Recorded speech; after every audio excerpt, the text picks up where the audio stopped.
Good afternoon, ladies and gentlemen. That's my cue that the flight deck are ready. Let's stop playing pictures with the back, see if we can push the buttons. So we'll make a start. As I said, good afternoon, everyone.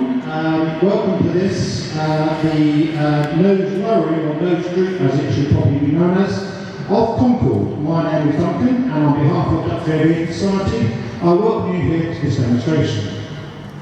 The Society is a charity in its own right and owns all the 13 civil airlines here at Duxford, and we maintain those alongside our colleagues in the Imperial War Museum. This is one of our aircraft, obviously, and it's very special. In fact, this is a very special Concorde. It is the British pre-production aircraft, and first flew in 1971. So for you who come along for the historic day, we've moved forward 3 decades into the 1970s. And this, along with our sister aircraft, the French pre-production aircraft, which were owned by their respective governments, carried out 5 years of extensive pre-production training and calibration, developing and refining exactly what this aircraft could and should not do. Before the aircraft went to service with British Airways and Air France in 1976. If you're interested in knowing more about the test program, there are boards, information boards about the aircraft, or you can go and speak to me or my colleagues who are the SMEs on this aircraft, and we'll happily give you any, hopefully answer any questions you have. However, this aircraft retired here in 1977, just before they built the A11, which is quite lucky, and has been extensively restored and lovingly maintained by volunteers of Duxford Aviation Society, assisted by a wonderful bunch of gentlemen called Historic Concorde, who are a small group of volunteers who are former Concorde engineers. Today we're taking an imaginary flight from Heathrow to New York. On the way we'll demonstrate some of the features and achievements of this particular plane. Hang on, it's dirty. Okay. Right. As you'll notice, if you're in the aircraft and you were flying across the Atlantic, you'll be flying approximately 20,000 feet above all the other airliners and approximately 800 miles an hour faster. So if you were sitting in the front seats in front of the wing, you would actually see 747s going backwards underneath you. Indeed, if you chose the evening flight, you would see a lovely sunset as you're sitting in the VIP lounge at Heathrow. You would then take off and then witness a unique sunrise coming from the west, because you're going faster than the Earth is rotating. And therefore, when you land at New York, you get a second sunset. Only Concorde. Right, the aircraft is, as you can see, extremely streamlined, and it's incredibly elegant. Unfortunately, that is very impractical at certain stages during the flight, which we will now demonstrate. Today, the lucky crew are the gorgeous Clive and delectable Derek, who will now give you a quick wave. That's called panic, because if they get it wrong, they need incredibly deep pockets to pay for any damage. You can look at Concorde as being a bunch of price starter packs loosely connected together. No pressure, guys. I'm not the exact. The plane is now ready for its virtual departure. We've taken on some 90 tons of fuel. The crew has spent about an hour doing out their pre-boarding checks. We've taken on approximately 100 passengers, and we're now just about ready to move. The first step is to put on the anti-collision lights, as you'll see in the wing joints, and also the navigation lights in the wing tips. Yeah, they are marvellous. So we're ready to go. The engines will be started. Obviously, we won't get that noise again, otherwise you won't be able to hear me. So we'll just pretend we can hear those wonderful Lucas engines kicking out, and we're ready to push back. However, in this configuration, the first thing they will need to look at is turning on the landing lights, which take a little time to come down. The other problem is forward visibility isn't very good, so the next step they will bring the heat shield visor down.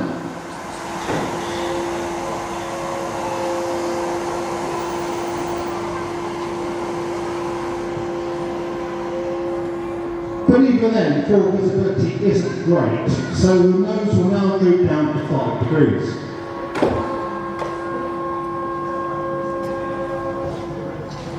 Marvellous. Right, we're now ready to taxi, and we will start heading up towards the runway at Heathrow. For the eagle overview, you'll notice that the front wheel is some 30 feet behind the cockpit. That makes steering incredibly difficult because you have to turn 30 feet after you've passed the spot you're going to turn at. However, they're very capable pilots, so we're now getting ready to take off. The next thing we will do, all airliners obviously need to do some calculations on what weight, height they need. Concorde didn't bother with any of that, they literally just engaged the afterburners and went for it. And the afterburners kicked on around about 70 miles an hour, and suddenly there's this massive jolt as they begin, flames come flying at the back, and you will accelerate past in a Formula 1 car. This takes about a minute, and by that time we're doing 247 miles an hour, you've taken off, and you're now airborne. And as we go through about 290 miles an hour, the first thing the crew will do is put the nose up again.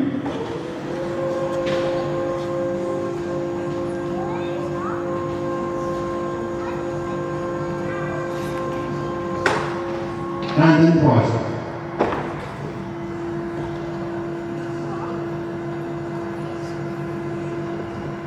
We will continue to accelerate even without the afterburners up to about Mach 0.95, so just under the speed of sound. As some of you may know, you're not allowed to do supersonic flight over land, and we'll start heading up towards the Bristol Channel. Once we get there, that's our supersonic takeoff point, and the crew will now put the afterburners back on again. This lasts about 8 to 9 minutes until we get through the high drag of 1.7. I forgot to mention we should put the landing lights up, but I'm glad to see someone's awake up there. That was just a test for them. When we get to that point of 1.7, the afterburners are turned off, and because of the clever engine intake design, the aircraft will still continue to accelerate. In fact, the engines only get a very small amount of power toward the final speed of just Mach 2. And by that time, we are doing twice the speed of sound, and we're 50,000 feet above the ground, and everything is incredibly smooth. I mentioned that too. Actually, this aircraft holds the speed record for Concorde, which it did during testing, which was 1,450 miles an hour, which is Mach 2.23, or about 25 miles a minute. The way I like to look at it, Concorde will always win the London Marathon, because you can do it in 1 minute and 9 seconds. Mo Farah, eat your heart out. Right, as we're going along, everything is nice and smooth, and the reason why the aircraft doesn't fly at that much faster speed is because they found at that speed the outside skin temperature was about 150 degrees Celsius, which would cause stress fatigue. So this aircraft really set the benchmark for what speed the aircraft should do, which for all the commercial airliners was 1,350 miles an hour, so that's Mach 2.04, so just over twice the speed of sound. And at that speed, the outside skin temperature was a very cool 127 degrees Celsius, which is well within design limits. We will now move forward about 2 hours, and we are starting to approach the American coast. In fact, we are 150 miles off the coast, and we need to start accelerating. Again, we cannot have sonic booms at the land. So the idea is, by 50 miles off the coast, we are doing subsonic speeds. Remember, of course, sonic booms are pushed forward, not backwards, when you'll be accelerating. Conventional airliners use flaps to cause extra lift. Concorde doesn't have those. It has that lovely delta wing, which you see on fighter pilots, or fighter aircraft, sorry. But it's not very good at slow speeds. So to generate extra lift, the aircraft raises the whole of the aircraft up by 12.5 degrees, nose high. All aircraft do that on landing. Commercial airlines do it by about 3 degrees. I'm sure you've all felt it as you come into land. The front of the aircraft lifts by 3 degrees. This came up by 12 degrees. As you will notice, that is a slight technical issue here because you can't see the ground anymore. So the first thing we're going to do is to lower the visor again.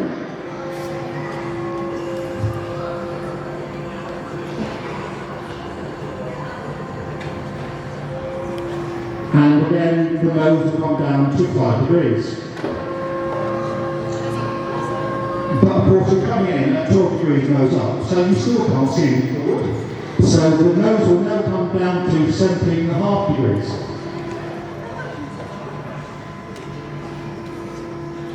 This setting is actually unique to this aircraft.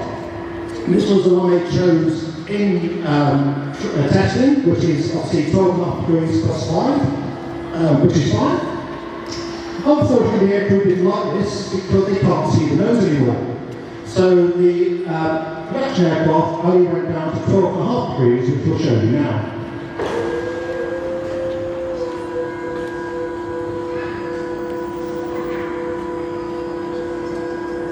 So that is about how you will see a Concorde coming into land at JFK. However, let's be purists here, and as this is a special aircraft, let's go back down to 17.5 degrees again. We're going to land like this, because we can. Right, we're coming into land, and we've touched down, which is brilliant. And the first thing we're doing as we're running along on the ground, so we'll put the taxi landing lights on.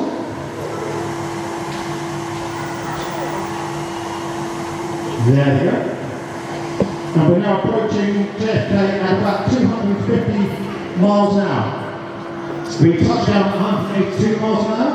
That's 50 miles an hour faster than conventional airliners, which don't worry about because this was the first aircraft we fitted with carbon brakes, so you can brake incredibly quickly.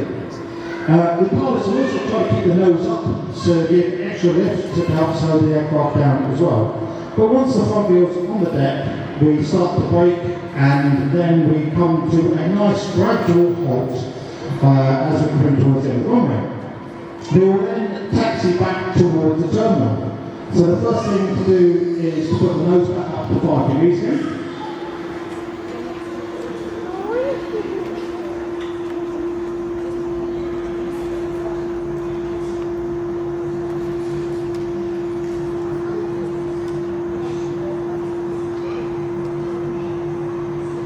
I just have to wait for the CSP, which I have. And then we're in a position where we can taxi back to the JFK terminal. And everything's looking rather marvellous. Once we're alongside our departure gate, the aircrew will put the nose back up to 0 degrees again.